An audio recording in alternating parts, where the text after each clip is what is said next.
Hello and welcome back to another Dragon Plus live stream. I am your host for this week, Bart Carroll. I am back. I missed all of this. I missed all of our fans and viewers, and we missed you. I was going to ask a couple weeks ago. You were doing this solo.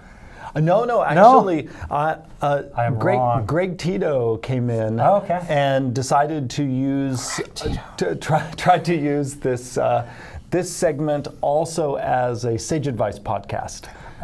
So we worked our way through a bunch of questions from the audience, and I hope everyone, you brought some new questions for us to answer. Yes, so the format for this week, we've been speaking with Jeremy Crawford, lead rules designer of Dungeons & Dragons, lead designer of the Player's Handbook, and the game's managing editor. Every other week on the Dragon Plus live stream, we've been sort of unofficially calling it the Design Plus live stream.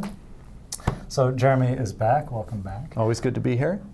So yes, I was off for a couple of weeks, starting with the Founders and Legends event we had down in Los Angeles, California for Gary Gygax's celebration of the Legends and Founders of the game.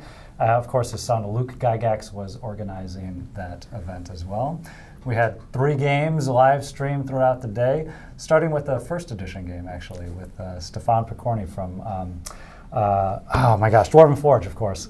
And then Satine Phoenix was host and also the Dungeon Master for our second game, who did a fantastic job. And finally, Mike Merles was our final DM for the evening. Then I was off to Ireland for a little bit to see the old home counties. And now we're back. So that's right. We both have ancestors from that Emerald Island. Yes. I guess the O'Carrolls were from County Tipperary until Cromwell kicked us right out of the entire Emerald Island. I got it. Yeah, I'm not sure where my Irish people were. It gets very murky when we look at our family history. Like, we know how to trace where my people came from Scotland. Yes. But yeah, very murky when we look at Ireland. Wherever the ford with the crows are, though. Yes. Well, I think I've told you in Scotland, there's actually an area where there are several villages that have Crawford in the name, and one is simply just called Crawford. Well, that might be yes. We do have similar, because yes, mine's Irish and Scottish. Yep. So there you go. We might even be related. It's fine.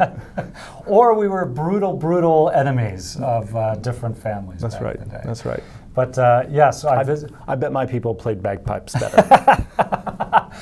Apparently, one of my ancestors was killed when they were hit in the head with a golden chessboard. That's the only thing that I remember. Wow. I know. It was good family heritage story from back in the day. Killed by a game. Yes, and we still have, there's a lot of haunted castles of the O'Carrolls.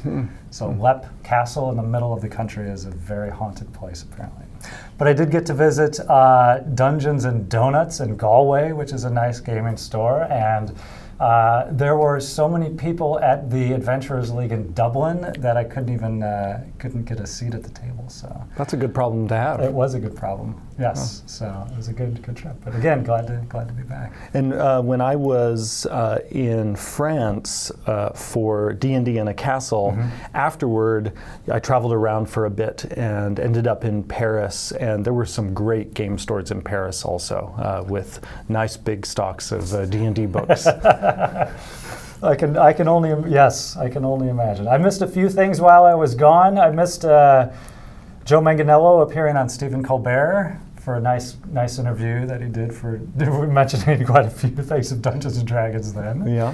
Which was great. And again, as part of Founders and Legends, we also kicked off our Extra Life endeavors for the year. So thanks for everyone who might have already donated. But by all means, please feel free to join the D&D team. It's extra-life.org/team/D&D. If you would like to participate, if you'd like to donate directly, please consider doing so. It's a great cause for Children's Miracle Network of Hospitals. So, yeah, that's great. So for this Dragon Plus, Design Plus live stream, what we wanted to do, we thought we would go ahead and start with a few of the questions that Jeremy didn't get to last go round. We had an Unearthed Arcana drop on Monday for the races of Ravnica that we wanted to touch upon a little bit. And then, as always, if you do have questions, new questions for us, please do put them into the chat, preface them with a question so that we can see them clearly, and we will do our best to get to as many as we can. So. And as usual, I'll be not only taking rules questions, I'll also be talking a bit about the design process for D&D. I also have received word from a number of you that you would love to see me actually develop and edit some game mechanics live. So we will do that in an upcoming episode. I'm just trying to time it for when I'm basically wanting to time it so that I can use whatever development and editing I do on the show for an actual product. So basically I can have it do double duty. So stay tuned. I have gotten that feedback, and that might be a really boring episode for you, Bart, as you sit there watching me talk through why we use this word instead of that word. No, all of that. I find that very fascinating. Yeah. I could use some help on that regard. We're working on for Dragon Plus, for the online magazine, and I have news for that at the end of the episode when our next issue is coming out. We're working on an adventure for Extra Life to appear in the magazine. So it'd be great to run some of that material by you and get your thoughts on that. And, then we could develop it for public release. Yeah, bring it on. I love it. All right. Well, let's get to some of your questions and to some of your answers for said questions. So from last time... Do I have to answer these questions? No, but I do have to ask them because I have to fill an hour of time. Radlike asks, how long do you think the turnover will be for the changes made to the Scion? So right now, and I mentioned this on Twitter recently, we do not have an official schedule for the Mystic / Scion. All I can say is Mike Merles has been doing some experiments with it on the Happy Fun Hour. Once the Mystic / Scion, and I'll keep saying both names because we haven't made a final decision on which name would end up in a product. But once the class actually has a home in an upcoming book, then you're likely to see us ramp up work on it. But in the meantime, when it comes to big things we've done on Unearthed Arcana in the past, and you seeing revisions of those things, you are going to see a new version of the Artificer well before you see a new version of the Scion / Mystic. Now, of course, the next question is going to be, when are we going to see the Artificer? That's come up already. Yeah, I don't have a date to give to you. Part of that is we generally avoid giving firm dates for Unearthed Arcana, because Unearthed Arcana is not only a place for us to play with different things, but often we're play testing things for specific products, and we always want to make sure we're releasing them at the time that is going to give us the most helpful data for getting that piece of game design into the best shape possible.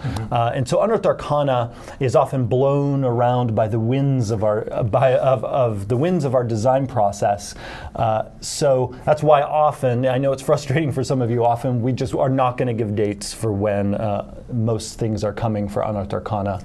I can say the plan right now is for the Artificer to be public definitely this year. But again, with Unearthed Arcana, it always has to bend to match whatever it is we're doing on our books. And correct me if I'm wrong, but we'll continue to be doing Unearthed Arcana once a month?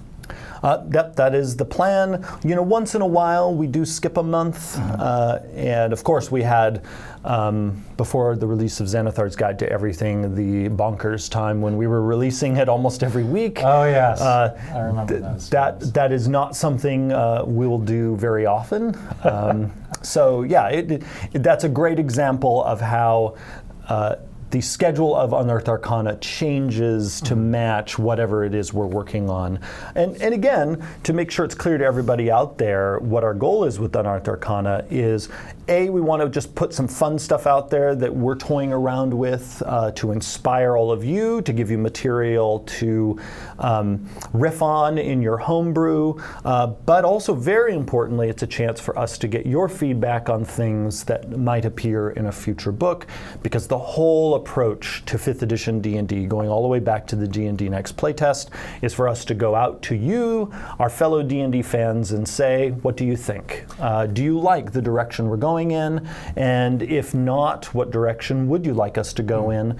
We take all of that feedback, and we are always striving to create the things that will be pleasing to the largest number of people in the D&D community. On that note, I will also make mention that not only did Races of Ravnica drop on the website Monday, but the survey for Races of Emberon is up live now as well. So, yes, as Jeremy stated, I'll reiterate, we are ravenous for feedback, so please do fill out the Unearthed Arcana surveys. That's how we get the best feedback from you directly. And actually, I can get ahead of some questions I've seen scroll by in the chat having to do with the Wayfarers Guide to Emberon and the survey that just went up for the Races of Emberon. We are committed to getting feedback about the Wayfarers Guide to Emberon.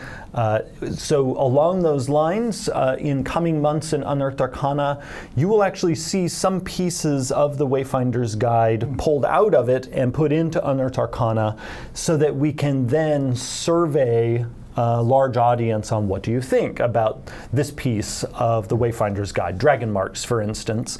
Once we've gathered feedback from all of the main game mechanics in the Wayfarers Guide, Keith Baker and I and others will look at that feedback and decide which revisions we should make. And then, once we've made revisions, anyone who has the Wayfarers Guide will get those revisions for free in the PDF. So it's kind of an exciting experiment, the Wayfarers Guide, where you get this living version of Emberon that is going to evolve as we get playtest feedback, as people get more and more experience doing adventures in Emberon, writing for Emberon, imagining what the possibilities are in that world of lightning rails and Warforged, and a world that has just emerged from the shadow of war. As we play in Emberon, and as you all play in Emberon, we will continue to tinker with it. And then the question, of course, is when, if at all, will this manifest in a physical book? As you hear us say so often, we aren't ready to announce things until we announce them. I know, so stay tuned. Once we know for sure, we will absolutely sing it from the rooftops. Yes. Sometimes earlier than we intend, but yeah. Let's jump into another question here. Tidbit asks, when defining an ability check as the Dungeon Master, is there a guideline or design intent for when to allow advantage, disadvantage, or increase, decrease the DC? Right, this is a great question. And this is not only a question that pertains to being a DM, but it also pertains to being a D&D designer. The question of whether to impose advantage or disadvantage or adjust DCs is a question you'll face if you're writing adventures, if you're designing certain monster abilities, designing magic items, designing certain class features. Fundamentally, the difference between DC adjustment and advantage and disadvantage is really a question of scope. And here's what I mean by that. When you adjust DC, let's say you decide, I think this is a task that is very difficult, and very difficult in the abstract, completely ignoring who sort of is attempting this task. Just universally, this is a hard thing to do. If that's what you think, the DC should be high, because the DC applies to everybody, no matter who is attempting the task. if you think the task should be easy for anybody who attempts it, sort of an abstract person trying to find this bit of information in a library or trying to find the person in town who knows exactly the right information, if that's an easy thing in your setting, then make the DC pretty low. Where advantage and disadvantage come in is that's where you are making a statement about how easy or difficult something is for an individual.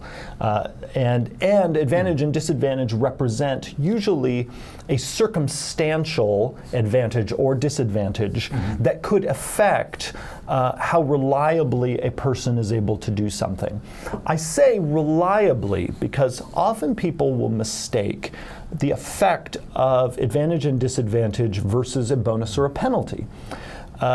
Advantage and disadvantage do not make it possible for you to hit a DC you couldn't otherwise hit. That's kind of the grand, wonderful illusion of advantage and disadvantage. And we sort of talked about this last time with the home rule of a natural 20 is not always an automatic success. This is true, exactly. And advantage and disadvantage will just help you hit or miss DCs you could already hit or miss, but advantage makes it so that you are more likely, you're more reliably going to get a number on the higher end of your usual range, and disadvantage is going to make it so that it's more reliable that you get a number on the lower end of your range. If you want to make it so that an individual can hit a number that they normally can't hit, that's what bonuses are for. And if you want to make it so that a person's just overall chance of success is sort of starting to drop through the floor, that's what penalties are for. So you really, as a DM, have kind of three main tools when it comes to ability checks. You have DCs, adjusting them up and down, you have advantage and disadvantage, and you have bonuses and penalties. The one that we always recommend you go to first, simply as DM or game designer for your own, for simplicity's sake and for your own sanity, is advantage and disadvantage, because oh boy, is that the easiest one of the three to do. Now in adventure design, we deal with DCs a lot, because there we are setting a chance of success or failure for whoever is attempting a particular task. I was just going to say, I know it's a simple seeming solution, advantage, disadvantage, but I found it in 5th edition one of the more elegant rule elements that have been added to the game. Yeah. It's just an added die, but story-wise, it impacts it in such a meaningful way. Hey, this is something you have a pretty good shot at, so you have advantage. This is something that you're going to have a very difficult time at, but we'll give it a chance, but you're at disadvantage. Right. I've loved the advantage-disadvantage rules. Let's do one more, and then we'll jump into Races of Ravnica. Der Viking Tron asks, will the new adventure books be reorganized in accordance with some of the common criticisms of past ones, i.e., NPC charts, maps, stat blocks being hundreds of pages away from their spot in the story? Hundreds of pages? Hundreds. Good grief. How At big times, are these adventures? They're vast. Yeah, we definitely read feedback on everything we do, whether it's game design, layout, font size, we see it all, and we listen. Now, one thing that often does come up about adventures is the question, why aren't the monster stat blocks, for example, right in the room description where you meet that monster? Well, one of the main reasons why we don't do that, and that is actually something that we did do in the past 2 editions often. We consciously don't do that because, one, certain monsters appear multiple times in an adventure. And when faced with the question, do we want to print this same stat block 5 times in an adventure, or give you additional fresh content, we go with, let's give you some fresh content. We also do not assume that you're always going to fight people. That is a really important thing to remember about our philosophy of adventure design.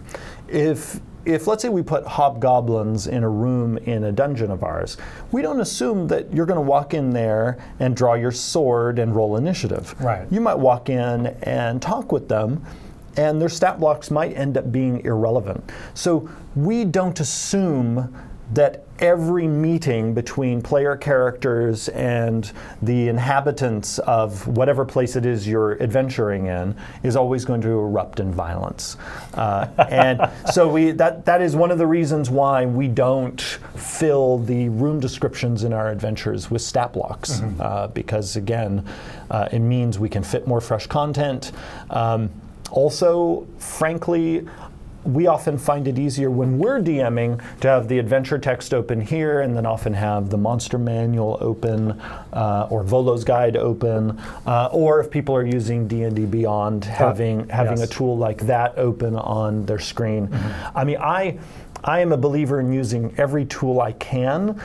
So often when I'm DMing, I'll have my adventure notes, I'll have the monster manual open, I'll have on my laptop a window open from D&D Beyond. I might have another D&D book open. Behind my DM screen, it sometimes looks like you've wandered in on a wizard's study, and I have and then my little notes and my dice. As it should. Yes. I almost always have my Taroka cards behind my DM screen just in case they run across a fortune teller and I need to read someone's fortune on the fly. So I'm going to save question 4 for the end because it's a nice, fun one. Yeah, let's save that one. But you've had a lot of questions come in through the chat. Thank you so much. We're going to shift gears slightly. We're going to look at Races of Ravnica for just a bit. We obviously, the Unearthed Arcana dropped on Monday. We wanted to touch upon it, even if in brief, to kind of discuss what it is, how it came about, where it's going, and then get back to some of your questions this week. So why don't we talk about Unearthed Arcana for this week? So what Races of Ravnica, what document can people expect to find? What's in it? How did it come about? So Races of Ravnica presents 4 races that are slated to appear in Guildmaster's Guide to Ravnica this November. And as some of you know, we have actually already done an Unearthed Arcana with races in it from Ravnica, and that was the Unearthed Arcana that had the Centaur and the Minotaur in it, because they are both people who are in Ravnica. But now, since we've actually announced the book, we no longer have to keep these very Magic the Gathering specific races behind a curtain.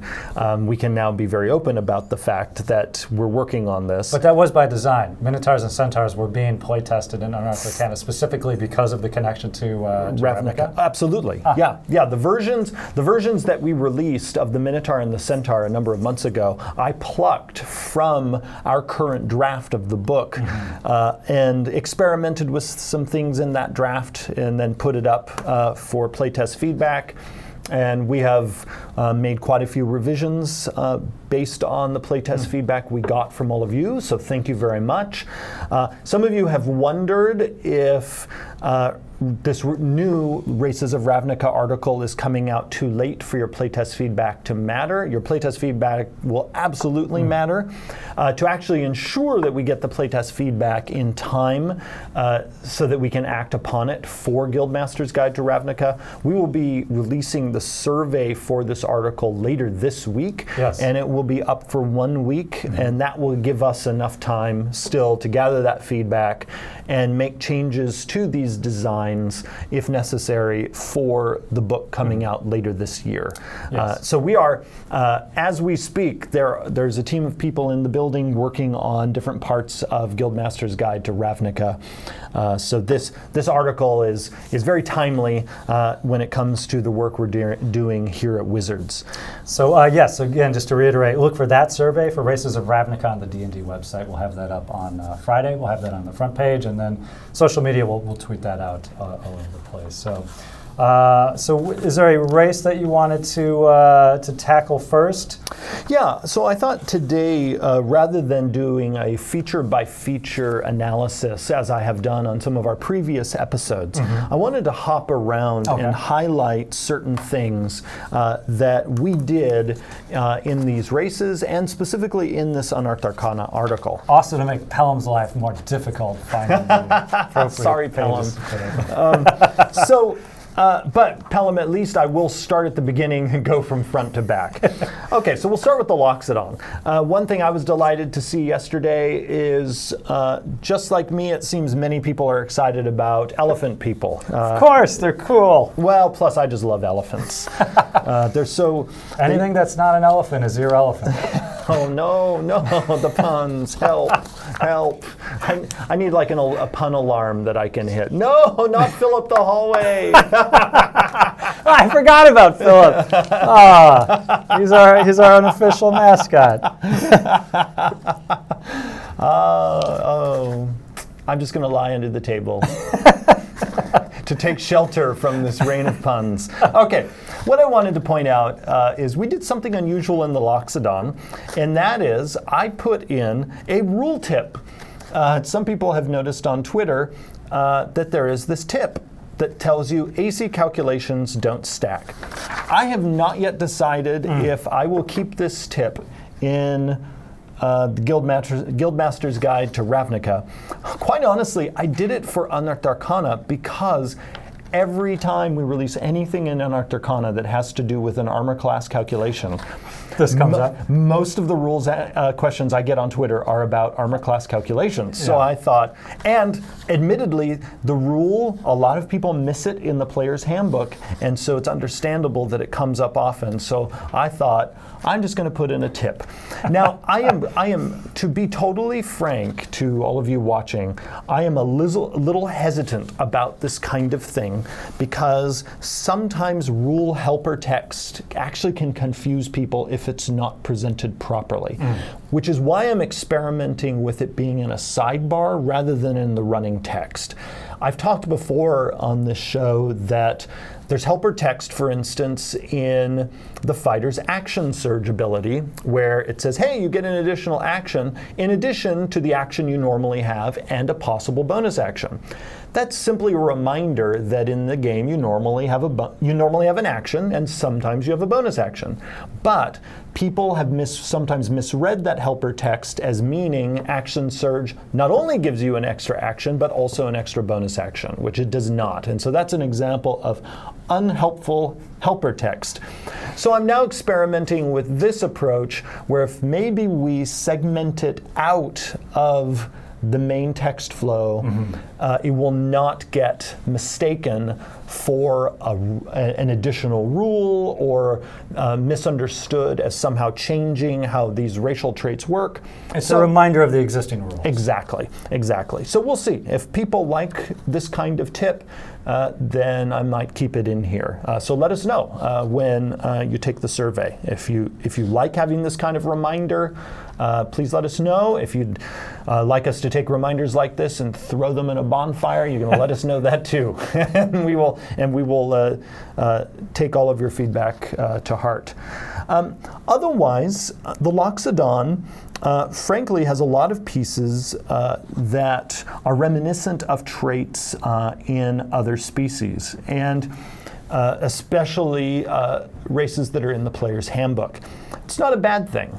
Not everything in the game has to be composed of brand new parts. In fact, it's often more effective in terms of narrative resonance. If you come across something, you're like, oh, I recognize this piece, but this piece that I've seen elsewhere in this game, and this in the game, and this other piece that I've seen in some other part of the game, they've been combined in a new way, and the combination itself can be interesting. So really, that's kind of the Loxodon is, it's almost like built from off-the-shelf parts. In contrast, the Simic Hybrid is a whole lot of new stuff. So I am looking forward to seeing the playtest feedback on the Simic Hybrid. Just a little bit of behind the curtain for all of you. The Hybrid originally, in our original draft, was a huge list of racial trait options, about twice as many as you see here, maybe even more. And they were not gated behind different levels. And so what we did is we grouped them thematically. You'll notice the animal enhancements at first level have primarily to do with movement, and then the options at 5th level have primarily to do with combat. And we did that so that you wouldn't be overwhelmed at first level. And frankly, we had some options originally that were just too good to be giving away to every member of a race. So we boiled it down to these options. I've liked the suggestion I've seen some people give online of making these random. So what we might do in the final version is simply put numbers in front of each of these animal enhancements and just say, hey, if you don't want to choose, just roll a die and find out what your amazing animal enhancement is. One of the things I love about the potential of the Simic hybrid, and this is a great example of the kind of thing that will be in the Ravnica book that you could use in really any D&D setting, is you could take this toolkit species and use it to actually homebrew a lot of different things. And I love it anytime we publish something like that, because since I'm a homebrewing DM at heart, I love it when I get pieces to play with. Sure. And it's like, well, this is called Simic Hybrid, but I could make it this other thing and use these pieces, and hey, look, the work is already done for me. Now, I have to, of course, as a DM, pretend the work was done for me, because often I did the work. But when I'm at home DMing, I take off my work hat and put on my I just love D&D hat, and then I get to pretend someone else put this together. All right, so the key differences, yes, between the Loxodon and the Simic hybrid. How about the Veldekin and who's our last guy? The Viashino. Yeah, the Vedalken and the Viashino. And I have been assured by members of the, at least a few members of the Magic team, that I'm saying this correctly. I have no idea if I say those correctly. I, by the way, have played Magic the Gathering many times, but I am an odd Magic the Gathering player. I haven't played recently, but when I have played, I am very odd in that because I'm a role player at heart, yes, I make these really suboptimal decks where it's like, all right, this deck isn't going to win, but oh my God, do you look at my beautiful army of Pegasi and Angels and Holy Knights? I don't know if they're any good, but all these cards are beautiful. Sure. No, I mean, the Magic has always had the 3 psychic graphics, right? Timmy, Johnny, and Spike. And I have a similar approach to the game. I forget which one it is. It's not necessarily I need to build the deck that wins, but I need to have the cool thing in my deck go off. Yes. And as long as that thing has happened, I'm completely satisfied if I've won or lost the game. Yeah. The most outrageous Magic deck I ever made was composed of angels and Pegasi and priests and whatnot. And this was years ago, and I filled it with so much healing that I think by the end of the game, I had about 82 life. And I did win, but oh my God, was it the slowest win ever. And I think by the end of it, my opponent was like, oh my God, can we just end this? Because everything that happened, I was just gaining life. We used to home rule that you couldn't go past your starting life totals for some of those reasons. It was the white decks. It was like, come on. We're never in this game. But it was almost, I can't take too much credit for it. It was almost an accident. Yes, I did fine-tune some of the card choices, but also part of it was just purely aesthetic. Because I'm a role player at heart. So the Vedalken. When I started tinkering with it, like the Loxodon, was built mostly of off the shelf parts. It had an ability that's currently called Vedalken Dispassion that was identical to the gnome's resistance to spells and other magical effects. Given the story of the Vedalken versus the story of the gnomes, I wanted the Vedalken to have advantage on all intelligence, wisdom, and charisma saving throws, regardless of whether those things came we're against something that came from a magical source. Now, to be fair, this distinction is a niggly one because most effects in the game that trigger intelligence, wisdom, and charisma saving throws are magical effects. So if anyone is worried that this is overpowered relative to the gnomes version of this feature, again, there is hardly anything in the game that triggers these saving throws that is not also a magical effect. So this is one of those things where in some ways it has more story weight than it does mechanical weight. That distinction between, again, the gnomes version and the Vidalcan's version. But it was, again, important for me expressing the Vidalcan story that we get at their amazing dispassion and that they are just not going to get shaken by things as easily as other people might. The other thing is they have a feature now called Tireless Precision. Now originally, this ability was similar to abilities like Stone Cunning, where they essentially had expertise on a narrow range of ability checks.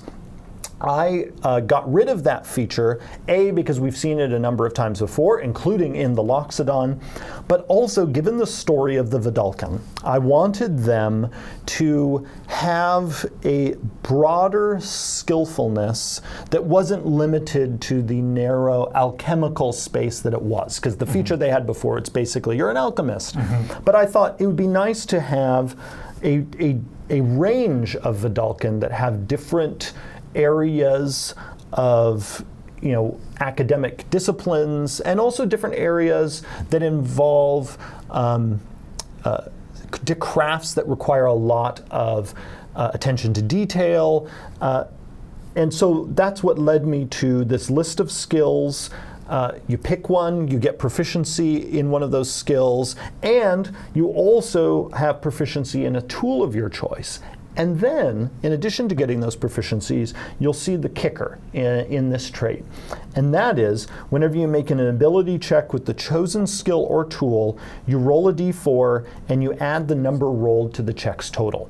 Here I can talk you through actually my own design process on this. My first version of this trait, I gave the Vidalcan advantage whenever using the chosen skill. And also in my original version of the trait, I did not have a tool. I added the tool in because I realized I wanted these guys to be working with different things. Right. So originally it was just advantage. So this goes back to what I was talking about earlier. The thing I didn't like about my choice of doing advantage is it didn't actually make them better than anybody else. It made them more reliable, but it didn't actually make it so that they would hit DCs that other people don't hit. Right. It also actually, and this is important for those of you doing design for the game, this is one of those kind of nuances that you can forget about, but which is important whenever you're doing design for player characters. And that is, if you say somebody always has advantage on an ability check of a certain kind, and again, it's not a bad thing to do that, but here's one of the consequences of that. They will never benefit from anybody else's help, because the way we express help in the game is you give the other person advantage. Right. Now, and a part of the Vidalcan story is they work together. They often have sort of collegial relationships with each other. And so I did not want to set up a situation where in their area of expertise, it is impossible mechanically for them to I don't need anyone else. I'm good at, yes. Right. So I also didn't want to give them expertise because I am generally cautious about us using expertise too often, partly because I like to preserve the rogue and the bard's turf. That said, we still do give expertise occasionally in other situations, but I like us to be cautious about it. Furthermore, I wanted this Vidalcan ability to pair with expertise and advantage, because I wanted in this area for you to be a true master. So you could, depending on your class, other people's assistance, you could have this, your proficiency is going into the pile, your ability and modifier is going into the pile, advantage is going into the pile, and you might also have expertise because you're a bard or a rogue, that's going into the pile, and on top of it all, this D4 is going into the pile. Now, given all of that, that's also why I chose the list of skills where I'm comfortable with you having this mastery. And so that is in some ways the signature ability currently of this race, because they are meant to be these very precise, very calm beings. In terms of mood, not unlike some elves, and some people have also rightly compared Vidalcan to the Vulcans of Star Trek. Do we have time to talk about our last race? Do you want to jump into some of the questions? I can say something just really quick about the Viashino before we... Then we'll have covered them all, even in brief. So the Viashino is a pretty straightforward species. They have their bite attack, they have their lashing tail. I can already tell you, based on feedback we've received, that I am likely to make it so that you can make unarmed strikes with either your bite or your tail, and then preserve your ability to use your lashing tail as a reaction. Also, I think something of interest to everybody is that sorry, I just lost my train of thought because I was looking over at the stream. This is the danger of looking at the stream on Twitch. Okay. The lashing tail in its original version was actually usable only once every short or long rest. Also, the bite used to deal a higher amount of damage. What I did is reduce the damage of the bite and just made it so that you could use the lashing tail an unlimited number of times, because it is already in a way self-limiting. It requires your reaction, and it only works against melee attacks that are made by a creature within 5 feet of you. There are going to be many, many combat encounters where those circumstances don't line up for you. For instance, you're being shot with arrows by goblins on the other side of the room. This lashing tail will never come into effect. So this is a great example, those of you who are doing design of your own, where your initial instinct might be, whoa, this is too good, I need to heavily limit it. Always keep in mind when you're doing this sort of design, how often really is this thing going to come up in typical play? And so we were very cautious in our first draft. We became less cautious as we began to revise it. Again, realizing that given these other limitations, the Viashino is responding to an enemy creature making a melee attack within 5 feet of it, and it costs you a reaction to do it. And the damage of the attack then the Viashino is doing is not very high. We're good. We don't need to clamp down on this and say, once every short rest or once every long rest for an ability like this that already has enough sort of protection built into it. That all said, let us know what you think. Try it out in play. Maybe it will turn out to be it's the best ability ever. I doubt it.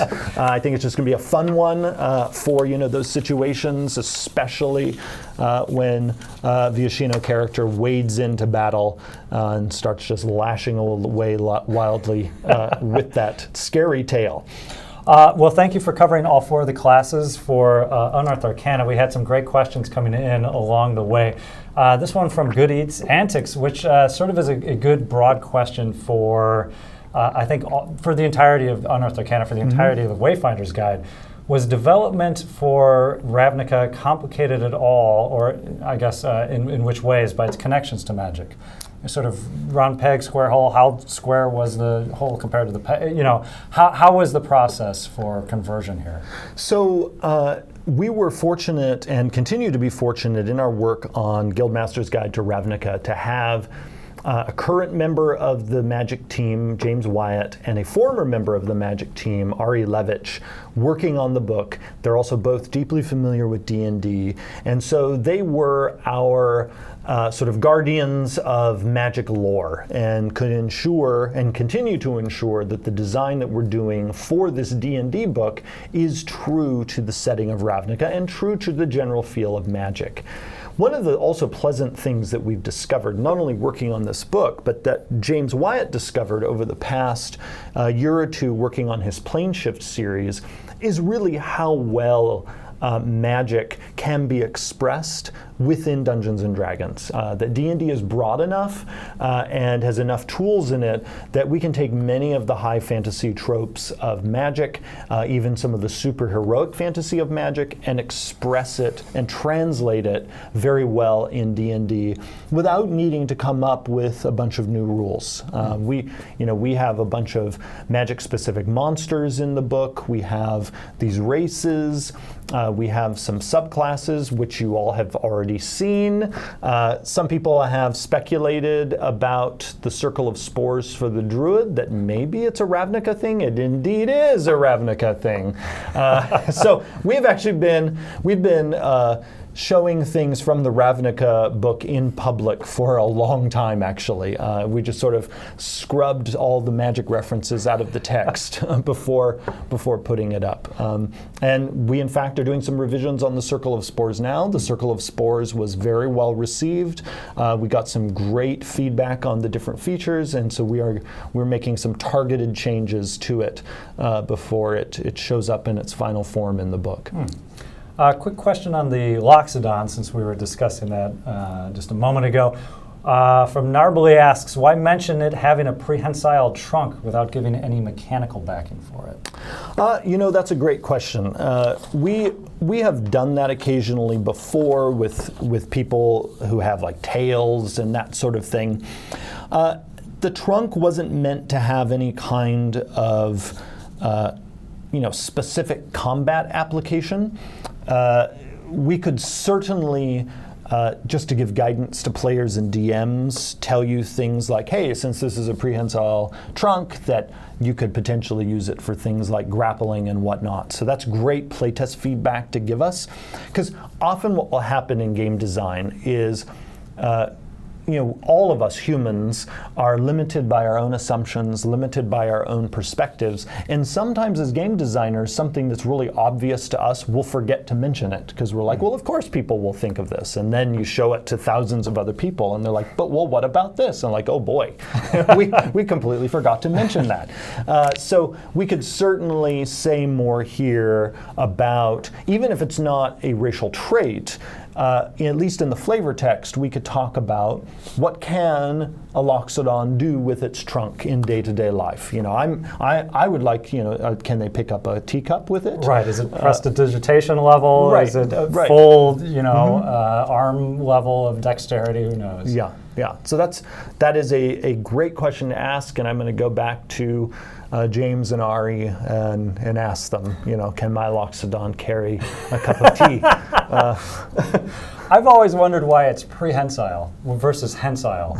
Like, what is the... Why not post-hensile? What is post-hensile? Is it super good or just not Let's quite? move on before a pun pops out of a bush and makes me scream. I legitimately wondered that question before. No, someone did a pun in the chat. Yes. This was a question a little bit outside of Ravnica, but Zachley asks, Jeremy, I know you're a fan of things that are Fae. Any chance for a Fae Sorcerer's origin? Or do you feel that's thematically covered by warlocks? We have actually talked about Fae Sorcerer at some point. So definitely something we could explore in the future. We especially, as we think about the Sorcerer, and you see a little bit of this in Xanathar's Guide to Everything, we really like the idea of exploring Sorcerer's connections to different types of monsters. Imagining, since with a Sorcerer, so much of their story is about magic in the blood, we like more and more thinking about sorcerers somehow having a connection to, giants or fae or elementals. That's one of the reasons why we did the Unearthed Arcana with the giant soul sorcerer. A fae-influenced sorcerer would make a ton of sense and does not step on the warlock's toes because the two classes have very different stories. You can have a warlock who might have a fae patron, but the warlock themselves might have nothing fae about them because warlocks are making bargains and often are making bargains with patrons that are nothing like them, in fact. I mean, that's how you can end up with like a warlock who has a good alignment, but whose patron might be the fiend, and the warlock might be subverting the fiendish powers of the lower planes by drawing on this fiendish power and then using it against demons and devils. So warlocks can be very wily in that way. I think of the character in Venture Brothers where he has a bit of a fiendish patron, but he himself is Are you talking about my buddy Dr. Orpheus? Dr. Orpheus. How could you forget Dr. Orpheus' name? I have a statue of Dr. Orpheus at my desk, sir. Definitely not meant to be a Doctor Strange character. But yeah, but Dr. Orpheus. Yes. He's kind of a fiendish patron, but he's on the... question here that came up. Let me lock it down here. I just lost it, but it had to do with... I'll find it in one moment. This is... I lost it. But in any case, there was a question that came up about if there's any thoughts to regular fiction appearing on the D&D website or on other platforms. I wanted to jump on that one. Yes, I think as always, it's something we've experimented with in the past. It's something we've experimented with in Dragon Plus. We had a piece of fiction from Mark Price and his writing partner. He's a screenwriter. He also works at Wizards of the Coast in the last issue, leading into Waterdeep Dragon Heist as sort of a way to help set up the campaign story. So yes, it is content, a different type of content that we have considered, that we've played around with. Magic, the Magic website does regular fiction quite often. It's a different animal on the Magic side in terms of the two games because, Magic, I think, how to phrase this, it benefits more from that online fiction in comparison to the game, whereas D&D, you're telling your own stories a lot of ways. But it is something we have considered. We'd look at it. We'll definitely look at it again. The other part of the question was about submissions for fiction, if we ever do that, and that is also something we would consider mechanisms for. Before we get to the top of the hour, I just wanted to segue really quickly before I get into one of my last questions for Jeremy. Well, that one too. Okay, grab that one. Hey, this is the Dragon Plus live stream. Where's Dragon Plus? Issue 21, it is coming out tomorrow. We have our fine folks, Matt Chapman, our editor-in-chief over at Dialect. We've got that issue put together. It is a bit of it's August, September. It's a bit of our back-to-school issue. So we've got a lot of discussions, especially about helping teach D&D to newer, to younger players. We interviewed a lot of great programs already in existence. In addition, we talked to Matthew Lillard, Beetle and Grimm. We talked to Kyle Balda, and he presents his version of a D&D minion, nicely statted up for 5th edition. Jason Thompson, we asked him for a cartoon, and he went ahead and wrote us an entire adventure. So take a look at that in the issue. Plus, we do some previews of some products forthcoming. Waterdeep Dragon Heist. Gale Force 9 has their board game coming out. Art and Arcana is coming out as well. So all of that in the new issue of Dragon Plus coming out. Should be around noon tomorrow. So look for that as well. Before we go, we did have a couple of quick questions. You wanted to do one, Mr. Ghost? Yes, yeah. One, Mr. Ghost asks, why give attribute bonuses to races? Does it not encourage you to only play certain races with certain classes? That's a great question. So racial traits include these ability score increases, and these are very much a part of D&D's legacy. So originally, way back in 1st edition, different races not only had positive ability adjustments, but many of them had also penalties. And really, the whole point of these in the old days was to show how the non-human species were different from the humans, because D&D back then sort of took human as the baseline, and then the non-humans, it was showing this, okay, here's how... Half-orcs are a little stronger, but they're not as wise, so on and so forth. Exactly. Now, over time, people and this is again how playtest feedback shapes not only D&D but any living game, over time people thought, well, it's kind of feel bad to have these penalties to my character. And so over time, the penalties went away for the most part, although occasionally you'll still see them. We experimented with them a little bit in Volo's Guide to Monsters with some of the more rare monstrous species. But for the most part, the penalties have gone away to be replaced just with bonuses, saying that just here are the ways in which these non-humans are better in general at certain things than humans.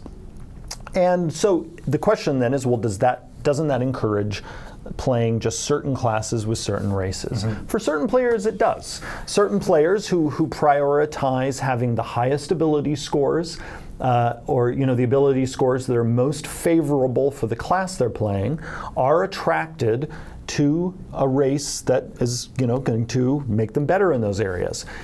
It might surprise many of you to know that we have found that most players don't actually approach their characters that way. Most players make choices based on story, based on the look they have in their head. Many people, for instance, will decide to play an elf, whether or not the elf provides an ability score bonus that's relevant to any of that character's classes. So this is a bit of sort of D&D Legacy that's in our race design, again showing how a non-human species is different sort of at a base level from a human. And it does kind of nudge a character mathematically towards certain classes, but it doesn't mandate that you play those classes. But we are aware that the more sort of character optimization-minded players do sometimes take those modifications as a hard push toward certain classes. I wouldn't be surprised, quite frankly, that in the far future in the game, given the trend of playtest feedback about species in the game, I wouldn't be surprised if ability score adjustments vanished almost entirely, except for cases where the design is making really grand statements about a particular species. Like if there was a species that just, like, they have gigantic brains and they are smarter than any average person of any other species, well then one of their banner racial traits might be they have a higher intelligence, because again, everyone can just see walking by, my goodness, look at those brains.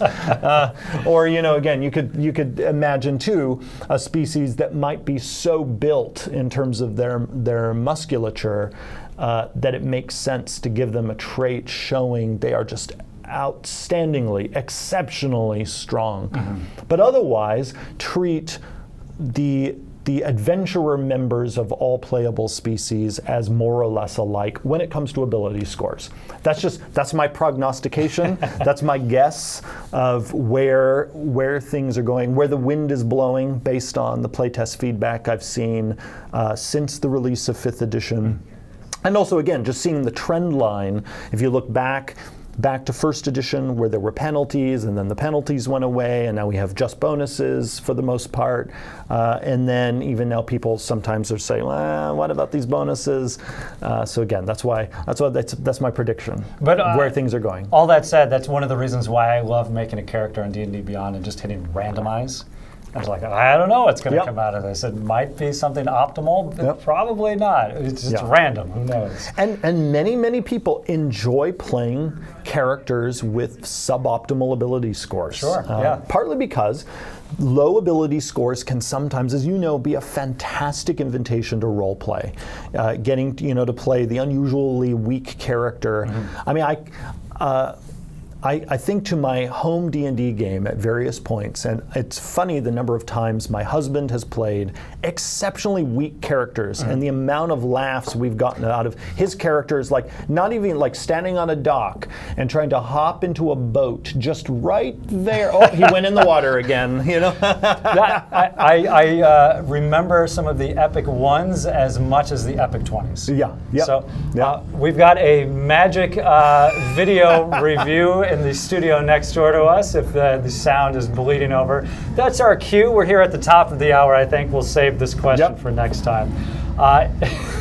We're being played off the stage. We're being played off, but we're doing it live. As always, thank you for tuning in to the Dragon Plus live stream. Thank you to our viewers, to our followers and subscribers. Thank you so much. As always, thank you to our moderators. Orbo Crazy has been in chat feeding us the questions, so thank you for that as well.